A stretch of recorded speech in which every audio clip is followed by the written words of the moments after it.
A paz do Senhor, povo de Deus, estamos aqui reunidos para mais um estudo da Palavra de Deus, mais um estudo de Escola Bíblica Dominical.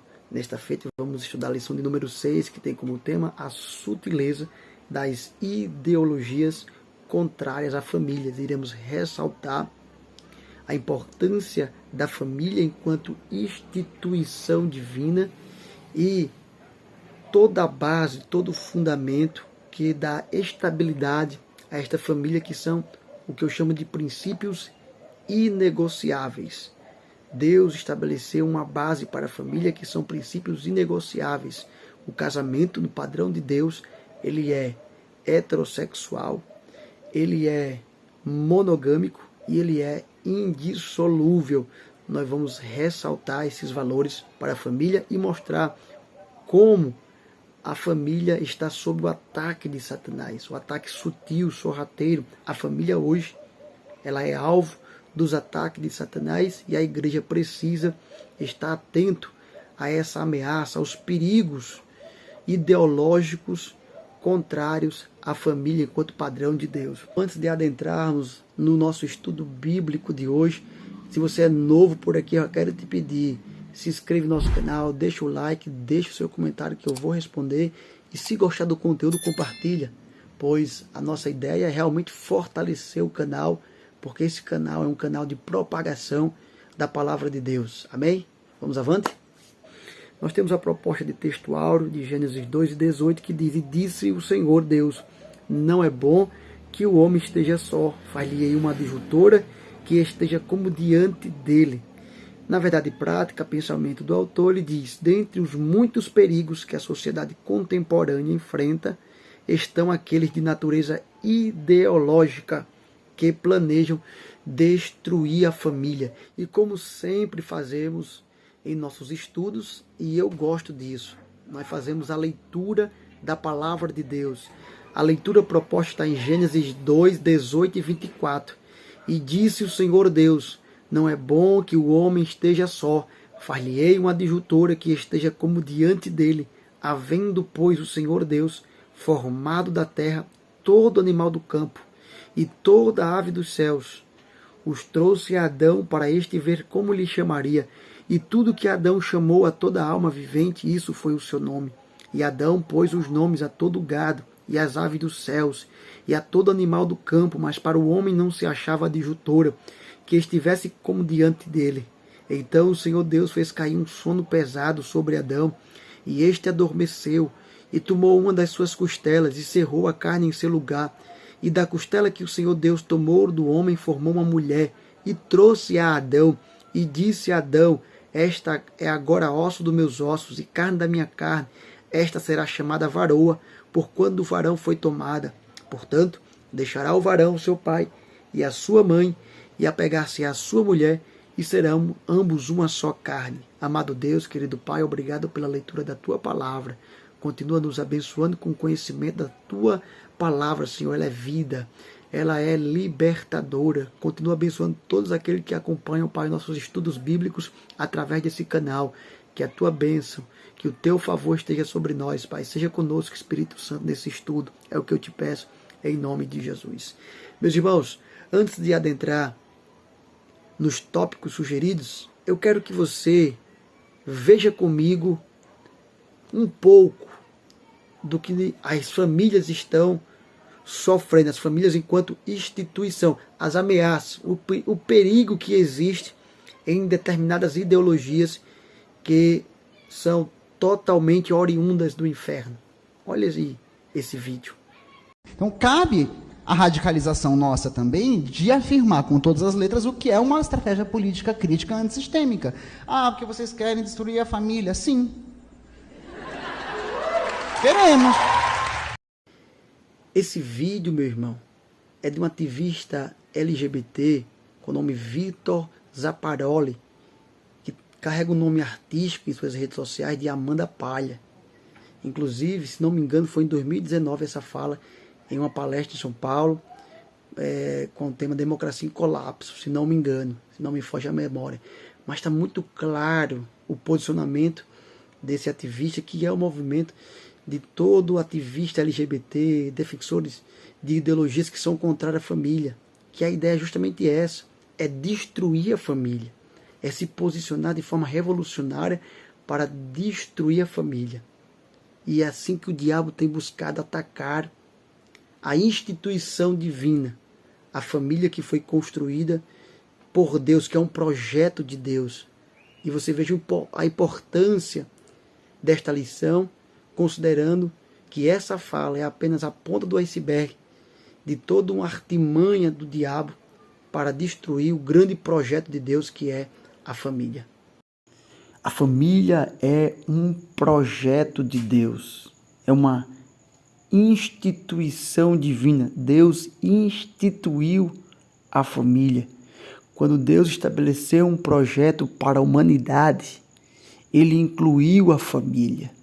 Quando Deus estabeleceu um propósito para a sociedade, Ele incluiu a família. Quando Deus estabeleceu um propósito para a igreja, Ele também incluiu a família. A família é a célula máter da sociedade. Esse termo do latim significa célula-mãe. A família é a base, é o principal fundamento da sociedade. Daí entendemos toda a fúria de Satanás contra a família. Se tivermos uma família desestruturada, teremos uma sociedade desestruturada. Se tivermos uma família desestruturada, teremos uma igreja desestruturada. O diabo ataca de maneira forte, precisa, direcionada, sorrateira e sutil a família, porque a família, acima de tudo, é um projeto de Deus. E por ser um projeto de Deus, é que a nossa declaração de fé das Assembleias de Deus professa e ensina que a família é uma instituição criada por Deus, imprescindível, isso é, indispensável à existência, formação e realização integral do ser humano. E aí a declaração vai dizer, sendo composta de pai, mãe e filhos quando houver. Essa afirmação da declaração de fé das Assembleias de Deus está em total consonância com o ensinamento bíblico para a família. A família, no padrão de Deus, ela é fundamentada em princípios monogâmico, heterossexual e indissolúvel. A família cristã está fundamentada em princípios. Existem fundamentos que formam a base da família cristã. Primeiro, a monogamia. A monogamia diz respeito ao casamento de uma pessoa com apenas um cônjuge. O contrário de monogamia é a poligamia, o casamento de uma pessoa com várias outras, como também a bigamia, uma pessoa com dois cônjuges. E no tempo antigo nós vemos a poligamia, inclusive na Bíblia, porém não havia o respaldo de Deus da poligamia para o projeto original de Deus para a família, não havia espaço para a poligamia. E isso é reafirmado no Novo Testamento, inclusive quando o apóstolo Paulo escreve a Timóteo, primeira epístola de Paulo a Timóteo, capítulo 3, versículo 2, trazendo o perfil, traçando as características do bispo. Ele traz uma das características como um homem que deve ser casado com apenas uma mulher. E Jesus traz à tona o texto de Gênesis, o início de Gênesis 2 e 24, quando ele está tratando sobre o divórcio, no capítulo 19 de Mateus, que ele diz que o casamento será de um homem, o varão, que deixarás o seu pai e a sua mãe e apegar-se-á e ajuntar-se-á com a sua mulher. Então perceba, ele está falando de homem no singular. Ele está falando de mulher no singular. Ele não está dizendo homem e mulheres, nem mulher e homens. É um homem e uma mulher. E isso é monogamia, princípio de Deus para o casamento. Segundo, heterossexualidade. Essa palavra heterossexual fala de um casamento, uma união de pessoas de sexos opostos, o que é totalmente diferente da homossexualidade, que é justamente a união, o casamento entre pessoas do mesmo sexo. E nós vemos que Deus condena, Deus abomina a prática da homossexualidade, porque para Deus o princípio do casamento é a heterossexualidade. O mesmo texto que citamos de Gênesis 2:24 é aplicável a esse princípio da heterossexualidade, porque lá está falando de um homem, varão, e de uma mulher, varoa. Não é homem, homem, mulher, mulher. Deus estabeleceu homem e mulher, e essa é a união, essa é a constituição de casamento para Deus. É esse princípio que Deus tem para fundamentar a família cristã. Inclusive, trata-se também de ciência. Para a ciência não existe o terceiro cromossomo. Só existem 2 tipos de cromossomos. A ciência defende que existe o cromossomo XY, referente ao macho, ao masculino, ao homem, e o cromossomo XX, referente ao feminino, à mulher. Não existe um terceiro cromossomo. Não existe um gene gay. Então, aquilo que a Bíblia falou, que Deus criou macho e fêmea, é comprovado pela ciência. É biologia.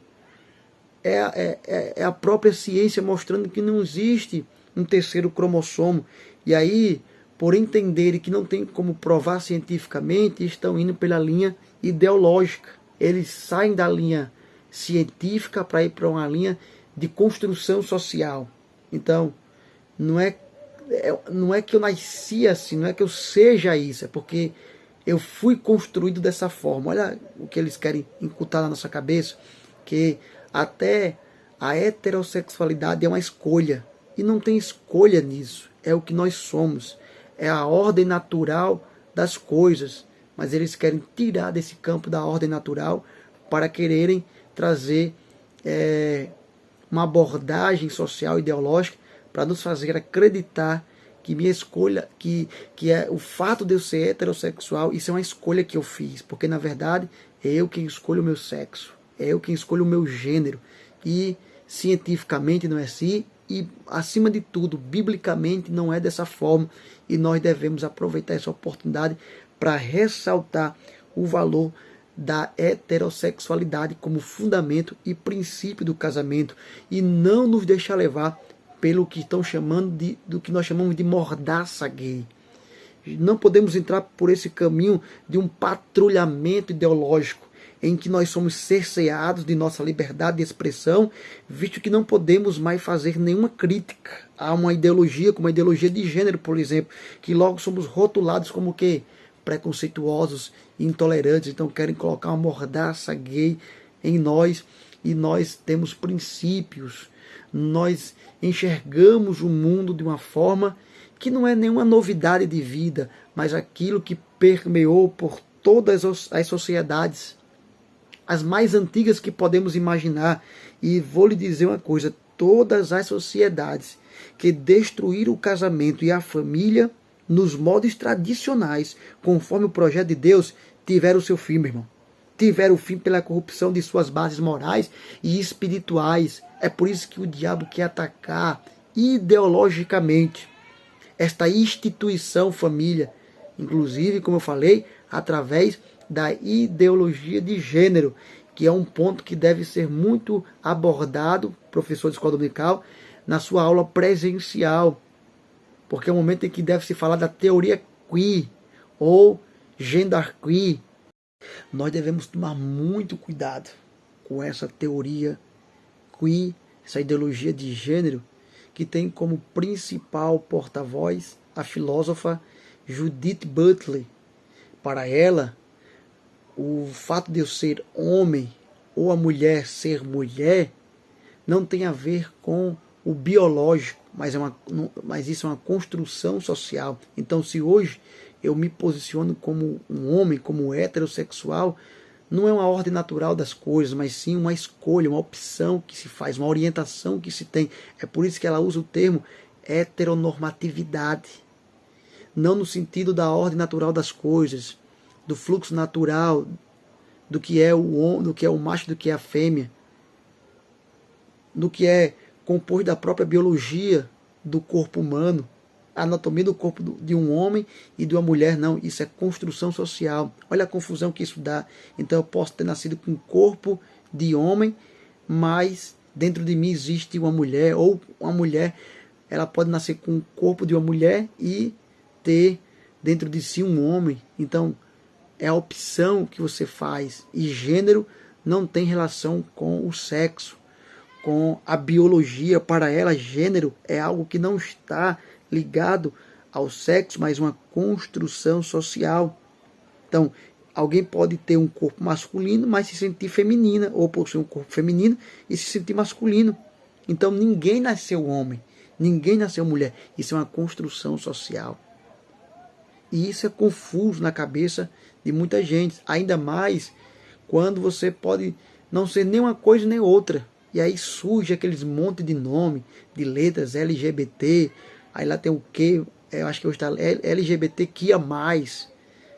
É uma confusão, é uma mistura, uma salada de tantas terminologias que eles nem conseguem compreender o que realmente são. E a vida é tão simples no padrão que Deus escolheu, macho e fêmea.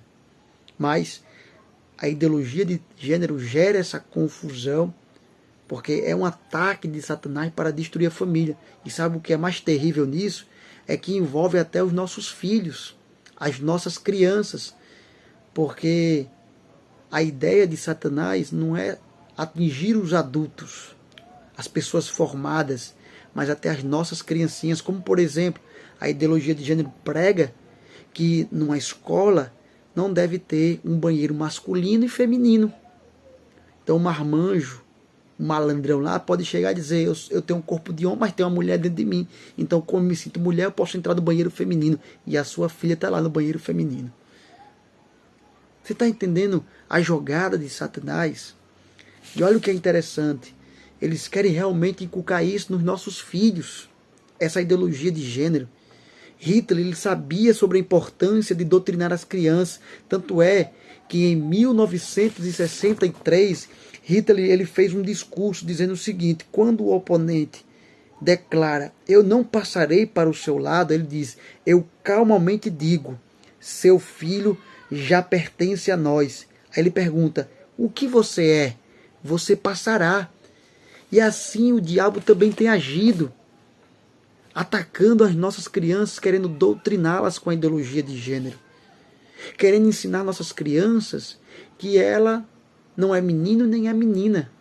Ela pode escolher ser o que quer. Inclusive, o diabo ele tem atacado, ele tem se mobilizado através de governos, através dos legisladores, através do sistema judiciário e também das escolas, a fim de atingir cruelmente a família tradicional, que é a base de toda a sociedade, que é a instituição divina. Então são leis, são governos, sistemas televisivos, toda uma estrutura montada para inculcar nos nossos filhos, na nossa sociedade, a ideologia do gênero. E isso é perverso, isso é cruel, porque existe até proposta de troca de órgãos genitais. Então, se o menino se sente menina, então vamos criar uma lei que favoreça a criança fazer uma cirurgia para ele deixar de ser menino e se tornar uma menina. É uma aberração fora que extrapola a moralidade, a ética, o respeito às nossas crianças. E é por isso que nós se posicionamos. E é por isso que a igreja se posiciona, sendo contrário a toda essa ideologia queer, essa teoria queer, a toda essa ideologia de gênero, porque ela não é compatível com a ciência. ela não é compatível com os bons costumes e não deu certo em nenhum lugar do mundo. E, acima de tudo, é totalmente contrário ao padrão de Deus. Porque para Deus o casamento é monogâmico e é heterossexual. Passou disso, meu querido, permita-me a sinceridade, é abominação aos olhos do Senhor. Outro ponto ainda desse segundo tópico diz respeito ao fundamento da indissolubilidade. Jesus ressaltou em Mateus 19 a importância do casamento ser para sempre. E aqui nós devemos ficar muito atento a isso, porque apesar de existirem algumas exceções com relação ao divórcio, não podemos dar ênfase às exceções, mas sim à regra. E para o Senhor, nosso Deus, o casamento ele foi feito para sempre.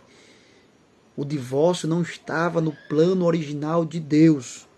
É claro que existem as exceções, mas o foco não deve se voltar para as exceções, mas sim para a regra. Em Mateus 19, versículo 6, Jesus diz que não são mais dois, mas uma só carne. Portanto, o que Deus ajuntou não separe o homem. Então, esse é o plano original de Deus, que o casamento seja para sempre. Ele não pode ser diluído, ele não pode ser rompido por qualquer coisa. Na verdade, o casamento deve ser para sempre, até que a morte o separe. E no versículo de número 9, aí sim ele abre uma exceção. Eu vos digo, porém, que qualquer que repudiar sua mulher, não sendo por causa de prostituição, e casar com outra, comete adultério. Então perceba, esse termo prostituição, que nós já falamos em lição anterior, que do grego porneia, traz uma ideia ampla. Traz a ideia de prostituição em si, como a gente conhece hoje, um curso de prostituição, vender o prazer sexual, alugar o corpo para o prazer sexual.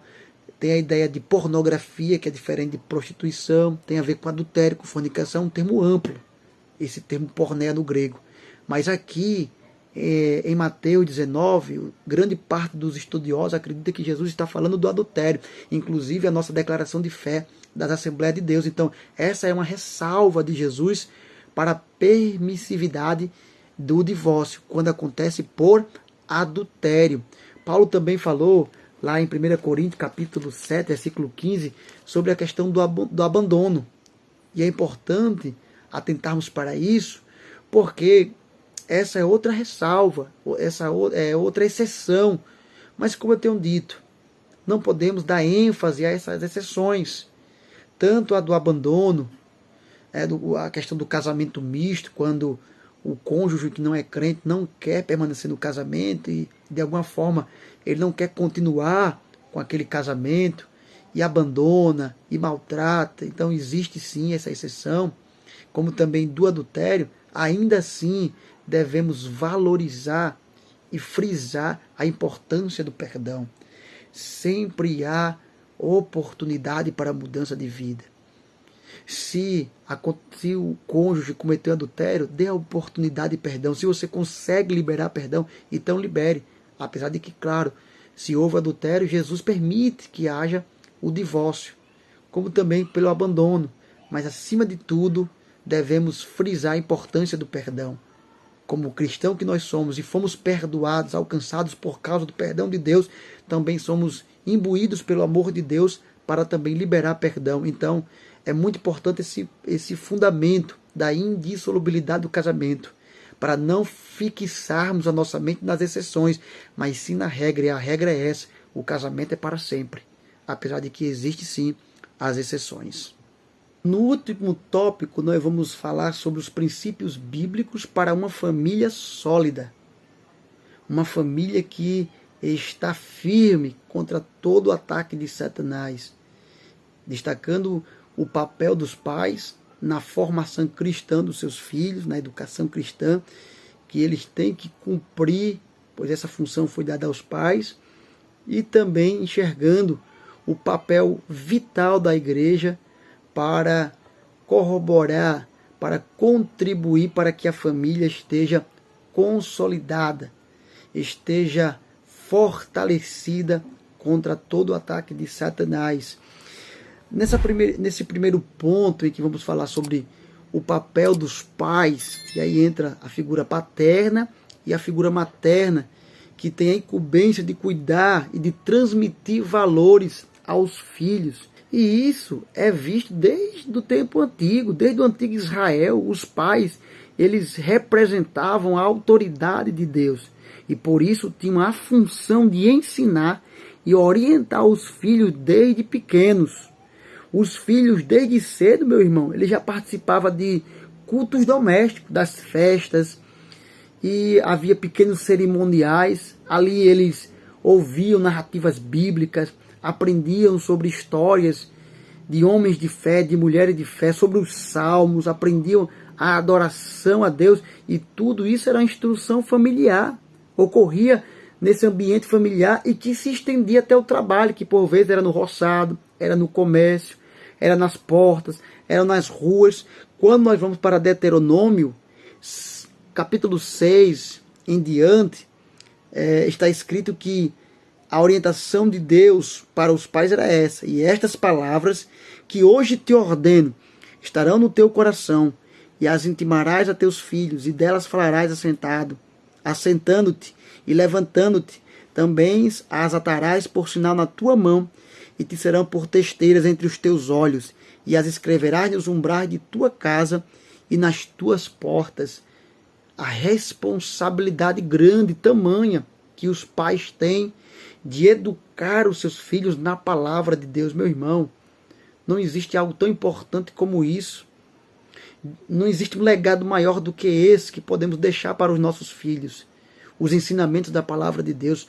Por isso é importante valorizarmos o culto doméstico. Momentos em que o pai tira para estar com o filho, para lhe ensinar a palavra. Às vezes queremos que nossos filhos se afastem das más influências, se afastem das amizades que possam lhe levar para distante. Queremos que eles não escutem sobre drogas, sobre sexualidade. Mas uma hora eles vão ser bombardeados por isso, inclusive através das mídias, o celular que está na mão dele. E é por isso que nós devemos, na verdade, fundamentá-los na palavra, firmá-los na palavra, ensinar sobre o nosso Deus para eles, ensinar a serem verdadeiros adoradores. Essa incumbência primordialmente é nossa. Nós, pais, devemos ensinar o caminho em que ele deve andar. Devemos estar com ele no caminho, não só o caminho, mas estar com ele no caminho. Já que se trata de EBD, não é apenas ir para a escola, levar o filho para a escola, é estar indo com ele também. E por outro lado, não só ir para a escola, mas levar o filho também para a escola dominical. A escola dominical é um ambiente para a família, e aí a gente começa a entrar nessa parte do papel da igreja, porque costumamos dizer que famílias fortes e igrejas fortes, famílias desestruturadas e igreja desestruturada, mas também é o contrário. Se nós não tivermos igrejas fortes, também não teremos famílias fortes. Então é algo recíproco. A igreja também vai contribuir para o fortalecimento dos laços da família, inclusive no que diz respeito a se blindar contra todo ataque de Satanás, contra todo ataque do inimigo.